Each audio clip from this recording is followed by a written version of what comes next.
Shalom bagi saudara-saudara. Pada hari ini kita akan kembali belajar firman Tuhan lewat pelajaran sekolah sahabat kita pada hari Minggu 11 Agustus yang berjudul Melihat dengan Jelas. Tema kita pada hari ini diangkat dalam Markus pasal yang ke-8 ayat 22 sampai 30 ya. Dikatakan bahwa kitab Injil 8 ini banyak menceritakan tentang orang buta yang disembuhkan oleh Yesus. Ya. Misalnya Bartimeus yang buta disembuhkan seperti yang terdapat dalam Markus pasal 10. Dan juga Matius merujuk pada dua orang buta di pasal yang ke-20. Dan Yohanes pasal 9 mengisahkan kisah Yesus menyembuhkan seorang pria buta sejak lahir yang membasuh dirinya di kolam Siloam. Tetapi dalam Markus 8 ini kita akan belajar penyembuhan yang dilakukan Yesus kepada orang buta. Dikatakan bahwa ada sesuatu yang unik, ya. Dan kisah ini hanya muncul di dalam apa? Di dalam Markus yang ke-8 ini. Inilah satu-satunya mujizat yang memerlukan dua tindakan yang dilakukan Yesus untuk menyembuhkan orang buta ini sehingga boleh melihat dengan sempurna. Sebagian dari kisah terdapat rincian hanya menyentuh mata boleh sembuh, ya. Tetapi di Markus ini Yesus harus menggandeng tangan pria yang buta ini menggiringnya keluar apa? Keluar perkampungan, ya. Di mana seseorang dapat merasakan simpatinya, ya, ketika dia menggiring orang yang sedang buta ini membawa keluar dari perkampungan. Ya. Lalu dikatakan bahwa ketika Yesus meludahi mata orang ini, ya, lalu menjamah matanya, lalu Yesus bertanya kepadanya, apakah engkau sudah dapat melihat? Ya. Kata orang buta ini, saya bisa melihat karena saya melihat orang-orang di sana bergerak ke sana kemari. Tetapi masih seperti apa? Pohon-pohon, ya. Lalu Yesus memegang matanya kembali, menjamah matanya kembali dan bertanya kembali, apakah engkau sudah melihat?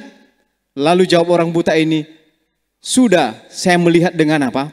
Dengan sempurna. Apa maksudnya? Kenapa harus dua kali Yesus melakukan tindakan bagi orang ini baru bisa apa? Melihat dengan jelas. Apakah karena Yesus tidak memiliki kuasa yang besar? Tidak. Di dalam pelajaran kita dikatakan bahwa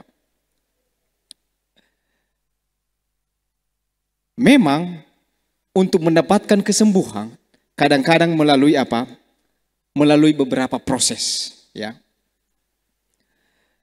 Lalu di dalam Markus pasal 8 ini juga dikatakan bahwa tiga karakteristik menegaskan pernyataan-pernyataan yang ada di dalam Markus ini. Yang pertama dikatakan bahwa Yesus menanyakan murid-muridnya tentang identitasnya. Sesuatu yang dia belum pernah lakukan sebelumnya. Ya.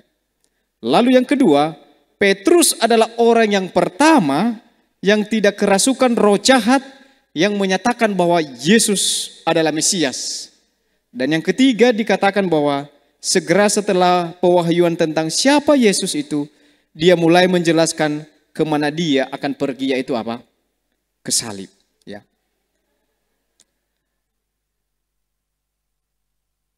Jadi pelajaran kita pada hari ini dikatakan bahwa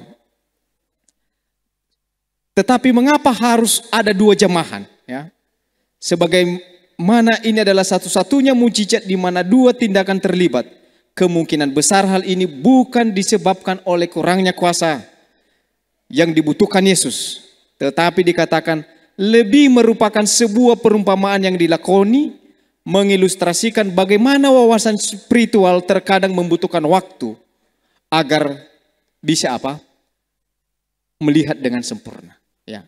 Jadi inti dari pelajaran kita pada hari ini di mana tindakan yang dilakukan Yesus untuk menyembuhkan orang buta ini dengan 2 kali tindakan, bukan karena Yesus kurang kuasa, tetapi memang begitulah kehidupan kita, membutuhkan namanya apa?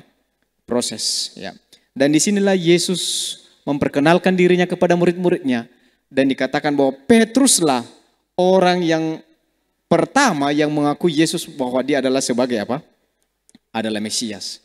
Jadi melihat dengan jelas orang buta yang disembuhkan oleh Yesus dengan 2 tindakan bukan berarti bahwa Yesus kurang kuasa, tetapi Yesus sedang mengajarkan kita bagaimana proses iman kita untuk terungkap menjadi lebih apa? Menjadi lebih baik. Inilah pelajaran kita. Bila mana ada pertanyaan dari saudara-saudara sekalian, boleh menuliskan di kolom komentar. Dengan senang hati kami akan memberikan jawaban kepada saudara. Tuhan memberkati kita. Amin.